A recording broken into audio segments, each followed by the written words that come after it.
संगठन प्रभारी आदरणीय केसी वेणुगोपाल जी एक स्पेशल टास्क लेके आए थे और उन्होंने सभी हम जो कांग्रेस के जो झारखंड के जो वरिष्ठ नेतागण हैं उनको टिप्स देने का काम किया है कि अभी लड़ना है, कैसी शक्तियों से लड़ना है, ये सब आप लोग जानते हैं।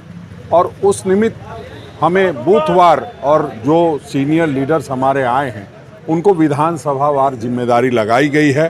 सभी लोगों का तालमेल समन्वय कैसे अच्छे तरीके से हो। जो साथी किसी कारणवश चुनाव में खड़े हो गए थे उनसे एक मुलाकात थी कि उन्होंने जो सेक्रीफाइस किया है उनको थैंक यू बोलना था। उस निमित्त आज ये सारी बैठक हुई है और निश्चित रूप से जिस तरह से उन्होंने सीधा कहा है कि सभी लोग अपने अपने क्षेत्र में सब लोग चाहते हैं कि सरकार बने हमारी, तो जब हमारी सरकार बननी चाहिए तो निश्चित रूप से हमारे सारे विधायक चुनाव जीतने चाहिए। और उन्होंने स्पष्ट शब्दों में कहा कि जो हम चाहते हैं कि 25 सीट पर आप चुनाव लड़ करके और जीतने का काम करें। सभी लोगों के मन में एक कशिश रहती है कि हमारे क्षेत्र में मैं वहाँ से चुनाव लड़ रहा होता, मैं चुनाव लड़ रहा होता। ऐसे तमाम साथी भी आए थे जिन्होंने नॉमिनेशन किया था, बाद में उन्होंने नेतृत्व के निर्देश पर वापस लेने का काम किया।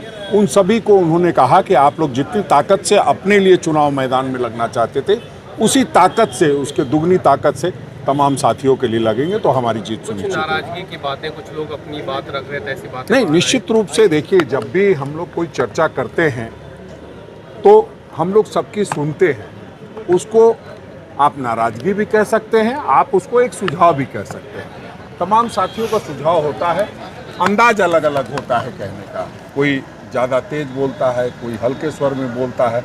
सभी लोग अपनी बात कहते हैं और अपनी बात अगर अपने नेतृत्व के पास नहीं करेंगे, हमारे संगठन के महासचिव हैं, सर्वे सर्वा हैं, पूरे संगठन को देखते हैं, आदरणीय प्रभारी जी गुलाम अहमद मीर साहब और सारे जो ऑब्जर्वर्स आदरणीय बीके हरिप्रसाद साहब जो हमारे पहले प्रभारी थे, सब लोग एक साथ हो तो निश्चित रूप से अपनी अपनी बात को कहेंगे। ऐसा नहीं है कि सब कुछ अपने हमारे मन मुताबिक हो।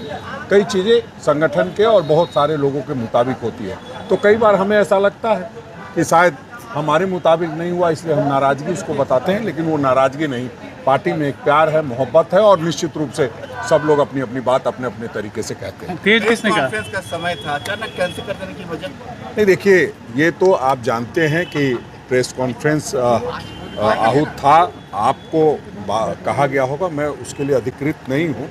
मैं उस समय ना इस प्रोग्राम को मैं जानता हूँ इतना जानता था कि ये कार्यक्रम होना है, कार्यकर्ताओं और जो पार्टी के वरिष्ठ नेता हों उनके साथ संवाद होना है। जहाँ तक प्रेस की बात है तो प्रेस वार्ता करने के लिए आदरणीय गुलाम अहमद मीर साहब ने आपसे प्रेस वार्ता की है, मैं भी कर रहा हूँ। तो हम समझते हैं कि जो टॉप लीडरशिप है और हमने कह ही दिया है सारी बात को, तो अब बात समझ में आ जानी चाहिए।